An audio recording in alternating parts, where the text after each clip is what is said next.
Spirit movie కోసం Sandeep Reddy Vanga co director కింద ఎవరిని సెలెక్ట్ చేశారో తెలుసా? అది ఎవరినంటే తను ఎవరి దగ్గర నుంచి అయితే ఇన్స్పైర్ అయ్యి డైరెక్షన్కి వెళ్దాము అని అనుకున్నారో అతనే ఆర్జీవి గారు. ఆర్జీవి గారు శివ సినిమా అంటే మన సందీప్ రెడ్డి వంగ గారికి చాలా ఇష్టం. ఆ స్టోరీ, ఆ రైటింగ్, ఆ డైరెక్షన్ ఇలా ప్రతిదీ ఎక్సలెంట్ ఉంటుంది. ఇలాగే స్పిరిట్ మూవీ కూడా చాలా బాగుండాలని చెప్పేసి డైరెక్టర్ సందీప్ రెడ్డి వంగ గారు కో డైరెక్టర్ కింద మన ఆర్జీవి గారిని అయితే సెలెక్ట్ చేశారంట.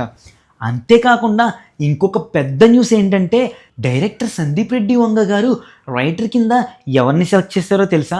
ఇంకెవరిని, మన రైటింగ్ మాస్టర్ అయిన పూరి జగన్నాథ్ గారిని. పూరి జగన్నాథ్ గారి సినిమాలో రైటింగ్ ఎలా ఉంటుందో, ఆయన డైరెక్షన్ ఎలా ఉంటుందో, ఆయన సినిమాటోగ్రఫీ ఎలా ఉంటుందో, ఆయన ఎడిటింగ్ ఎలా ఉంటుందో, మెయిన్లీ ఆయన డైలాగ్స్ ఎలా ఉంటాయో మనందరికీ తెలిసిందే. అలాంటిది ఒకే కాంబినేషన్లో ఈ ముగ్గురు డైరెక్టర్లు అంటే ఇంకా మూవీ ఏ రేంజ్లో ఉంటుందో మీరే ఊహించుకోండి. ఖచ్చితంగా ఈ మూవీ బాక్స్ ఆఫీస్ వద్ద పెద్ద కలెక్షన్లు అయితే చేస్తుంది.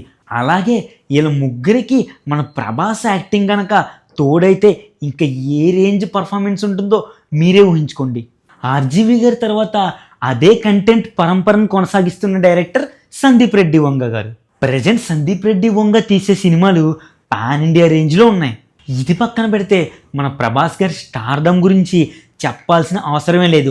ఆయన వచ్చి స్క్రీన్ మీద నుంచుంటే చాలు ఆటోమేటిక్గా కలెక్షన్ వర్షం అయితే కురుస్తుంది. నిజంగానే వీళ్ళు ముగ్గురు కాంబినేషన్ కలిసింది అంటే ఆ సినిమా ఖచ్చితంగా పాన్ ఇండియా రికార్డులను కాదు, ఏ రికార్డునైనా సరే బద్దలు కొట్టేస్తుంది. అంతేకాకుండా ఆర్జీవి గారి కాన్సెప్ట్లో మరియు మన పూరి జగన్నాథ్ గారి రైటింగ్, అంతేకాకుండా మన డైరెక్షన్ ఎవరిదంటే సందీప్ రెడ్డి వంగ గారిది. ఈ ముగ్గురు కలిసి ఒక సినిమా తీస్తే ఆ సినిమా ఎలా ఉంటుందో ఊహించుకోవడానికి మన తెలుగు ఫిల్మ్ ఇండస్ట్రీలో ఎవ్వరూ సరిపోరు.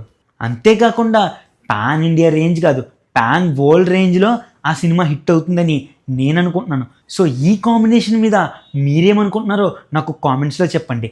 అంతేకాకుండా ప్రభాస్ ఫ్యాన్స్ ఎంతమంది అయితే ఉన్నారు, స్పిరిట్ కోసం ఎంత ఈగర్గా అయితే వెయిట్ చేస్తున్నారో, టీఎఫ్ఐ అభిమానులు కూడా ఈ ఫిలిం గురించి అంతే ఈగర్గా వెయిట్ చేస్తున్నారు. స్పిరిట్ గురించి ప్రతి ఒక్క అప్డేటు చాలా ఇంట్రెస్టింగ్ అయితే ఉంటుంది.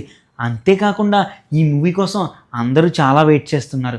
ఈ మూవీ ఎప్పుడు రిలీజ్ అవుద్దో తెలియదు కానీ ప్రతి ఒక్క రికార్డ్ని అయితే బద్దలు కొట్టేస్తుంది.